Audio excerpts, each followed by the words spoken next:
Olá, meus alunos, espero que todos estejam bem.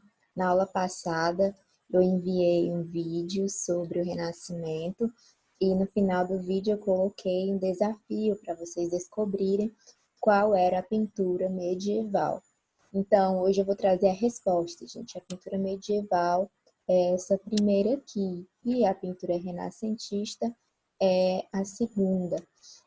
São obras que falam sobre o mesmo tema, mas que têm técnicas diferentes, né? Aqui na pintura renascentista, né, a gente pode ver mais cores, mais realismo na imagem e muitas expressões nos rostos dos personagens que compõem a obra.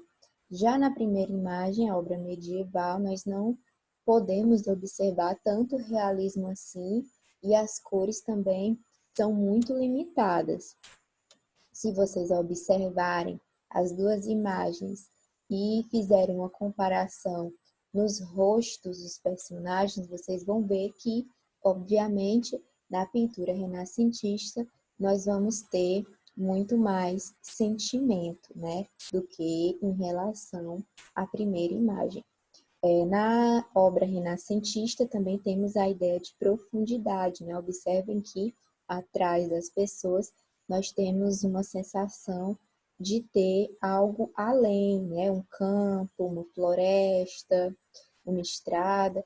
Aqui nós não temos essa dimensão, é tudo muito, né, achatado. Então, essas são as principais diferenças das duas obras. O Renascimento não ficou apenas nas pinturas, o Renascimento também fez parte da literatura e das ciências e da política. Então, hoje eu vou falar um pouco para vocês sobre o Renascimento na literatura. O Renascimento se expandiu a partir da Itália para outras partes da Europa, um fator que contribuiu para a divulgação das obras renascentistas foi o aperfeiçoamento da imprensa por Gutenberg, o que permitiu a impressão de muitos textos em pouco tempo. Grandes nomes do Renascimento se destacaram também em Portugal, Espanha, Inglaterra, França, Holanda e Alemanha. Então, na aula passada, né, quem pôde ler o capítulo do livro e também quem pôde ver o vídeo, aprendeu que o Renascimento foi um movimento artístico-cultural que surgiu na Itália, então a Itália é considerado o berço do Renascimento, mas que se expandiu para outras partes do mundo. E essa expansão foi em todas as áreas da cultura e, né, através do aperfeiçoamento da imprensa por Gutenberg, os textos podiam ser impressos em pouco tempo. Antes da invenção de Gutenberg, os textos, os livros, tinham que ser copiados à mão, isso demorava muito tempo, e nem todos tinham acesso a livros, né? E eu coloquei aqui um grande nome do Renascimento, que foi William Shakespeare. Shakespeare foi o autor de Romeu e Julieta, Sonho de uma Noite de Verão, Hamlet, e ele fez parte do movimento renascentista. William Shakespeare foi um dos maiores dramaturgos de todos os tempos. Por meio de seus personagens psicologicamente bem caracterizados, o dramaturgo inglês nos coloca questões de alcance universal e atemporais. Na aula passada, eu também passei uma atividade sobre o Renascimento. Essas atividades foram das páginas 78 e 79. Na primeira questão, está perguntando o que foi o Renascimento, onde surgiu e quando começou. O Renascimento foi um movimento cultural que iniciou na Itália e começou no século XIV. B. Quem financiava os artistas e estudiosos do Renascimento? Eram os homens ricos, os banqueiros, os comerciantes, a burguesia. Essas pessoas que patrocinavam os artistas do Renascimento foram chamadas de mecenas. Item C. Com que objetivo eles financiavam os artistas e estudiosos? Eles financiavam porque tinham o objetivo de fazer parte desse mundo moderno, conseguir prestígio, se diferenciar das pessoas que eram mais pobres, porque eles estavam consumindo arte, cultura. Então, eles queriam se diferenciar das pessoas que não podiam ter esse acesso. E também como uma forma de divulgar o seu poder, sua imagem. Essas pessoas investiam também em pinturas feitas sobre suas famílias. Então, eles queriam divulgar suas famílias, seu nome, né, e seu prestígio. Segunda questão, você tinha que analisar a pintura e o texto. A pintura é a criação do homem, de Michelangelo, e o texto é uma obra de Shakespeare. Item A. Quem são os personagens representados na fonte 1? Esse homem aqui é Adão e esse aqui é Deus. Então, essa obra está falando sobre a criação do homem a partir da ideia da criação de Adão por Deus. B. Como os personagens da fonte 1 estão representados? Deus está representado como um homem de cabelos brancos, mais velho, mais sábio, né, já que ele está aqui no plano superior.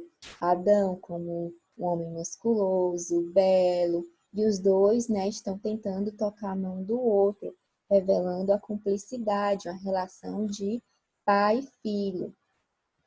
C. Que característica do Renascimento se pode perceber na fonte 2? Vamos ler aqui a fonte 2. Que obra de arte é o homem, tão nobre no raciocínio, tão vário na capacidade, em forma e movimento, tão preciso e admirável. Na ação é como um anjo, no entendimento é como um Deus, a beleza do mundo, o exemplo dos animais. Gente, essa característica que está na fonte 2 é a característica do antropocentrismo, ou seja, o homem no centro das atenções e no centro de todas as coisas. Porque ele está elogiando o homem. Olha aqui, que obra de arte é o homem, tão nobre no raciocínio, tão preciso, tão admirável, no entendimento é como Deus. Dificilmente esse texto seria um texto medieval, né? Porque lá na Idade Média eles não tinham costume de fazer um texto elogiando o ser humano, e sim Deus, a religião, a igreja. Item D. A fonte 1 confirma ou nega a fonte 2? Confirma. Ambas as obras estão valorizando o homem, né? A criação do homem, as características em torno do homem. Terceira questão, vocês tinham que identificar a frase incorreta e depois justificar. Então, vocês têm que ler todos os itens para identificar a frase incorreta. Vamos lá. Item A. Valorização do passado greco-romano, a valorização das obras gregas e romanas da antiguidade. Correto, eles valorizavam muito o passado de Grécia e Roma, liam muitos textos de Grécia e Roma e tentavam valorizar isso no Renascimento. B. O antropocentrismo é o homem no centro das atenções. Correto, era uma ideia muito valorizada no Renascimento. C. Individualismo, ou seja, a valorização da capacidade individual, do talento e da criatividade. Correto também. D. Uma visão do tempo segundo a qual o tempo pertence a Deus, por isso é pecado emprestar dinheiro a juros. E está incorreto, meu povo. O item D é uma ideia medieval, não é uma ideia do Renascimento, por isso está incorreta. Quarta questão. Está pedindo também para identificar a afirmativa incorreta e justificar a sua escolha. Vamos lá. Item A. O homem medieval guiava-se pelo ritmo da natureza, levantava com a luz do sol e parava de trabalhar quando anoitecia. Sim, né, o homem medieval vivia muito no campo, era um homem que precisava muito observar a natureza para saber qual seria o ritmo do seu trabalho. E ele vivia muito no campo, então por isso que ele precisava muito do tempo da natureza. B. O homem renascentista acreditava que nada podia mudar seu destino e que ele já tinha sido traçado por Deus. Essa é a alternativa incorreta. Essa ideia é uma ideia medieval, né, que o homem não podia mudar o seu destino. Mas o homem renascentista acreditava que ele podia mudar, sim, ele podia correr atrás, podia estudar, podia ganhar dinheiro, podia pensar no seu futuro, né? Que ele também podia, né, traçar o seu destino. Item C, já sabemos que está correto, mas vamos ler. Com o crescimento do comércio da cidade, surgiu a necessidade de calcular, dividir e controlar o tempo. Sim, né, os comerciantes queriam cobrar juros, os banqueiros queriam cobrar juros, queriam oferecer empréstimos, então queriam ter um controle maior sobre o tempo. Então, sim, está correto. Entender a expressão tempo é dinheiro nasceu durante o Renascimento e é muito usada ainda hoje. Sim, gente, é correto, né? O tempo que a gente perde, o tempo que podia ser utilizado para trabalhar, para ganhar dinheiro, é uma ideia do Renascimento que diz que o homem pode controlar também esse tempo. Então é isso, espero que vocês tenham entendido a aula de hoje e até a próxima.